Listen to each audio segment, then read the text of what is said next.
जिसुनि फैनाया खाथि जाबाय जोबनाय बोथोरालाय सफैखाबाय आला खालानिलाय बोथोर नंला जिरायनानै थानायनि सम गैलिया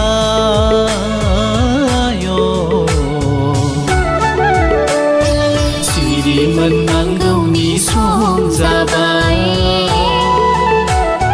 गोसो सोलायनायनि मुगा जाबाय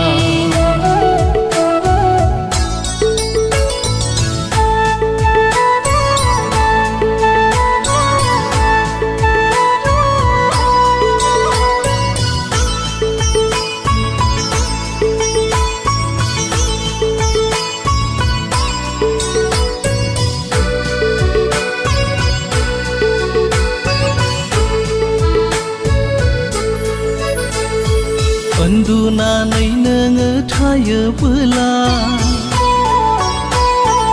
आला खालायैनो बोथोरखौ हगार हरब्ला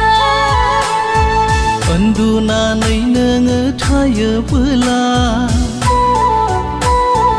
आला खालायैनो बोथोरखौ हगार हरब्ला फस्थायनांगोन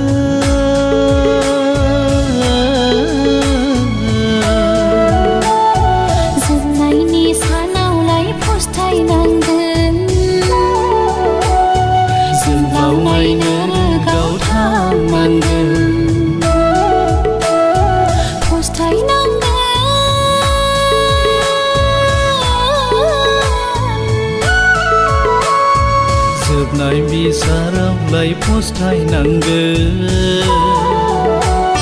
जों बावनायनो गाव थांनांगोन सिरि मोनदों दे लोगो जिसुनि फैनाया खाथि जाबाय जोबनाय बोथोरालाय सफैखाबाय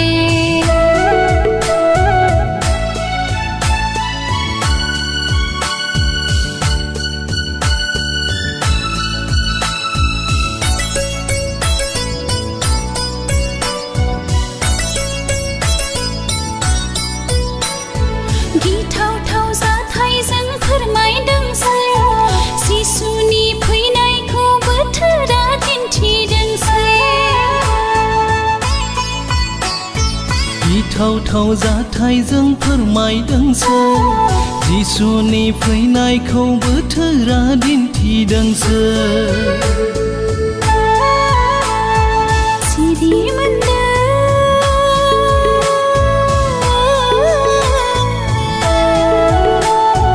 गोजाम गोसोखौ नायजागारदों इसोरनि बोसोनखौ मानिदों सिरि मोनदों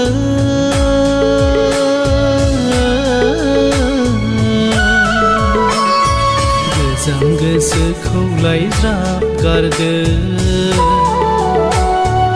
इसोरनि बोसोनखौ मानिदों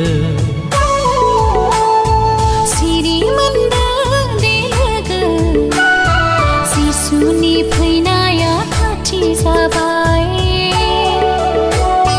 जोबनाय बोथोरालाय सफैखाबाय सिरि मोनगोन दे लोगो जिसुनि फैनाया खाथि जाबाय जोबनाय बोथोरालाय सफैखाबाय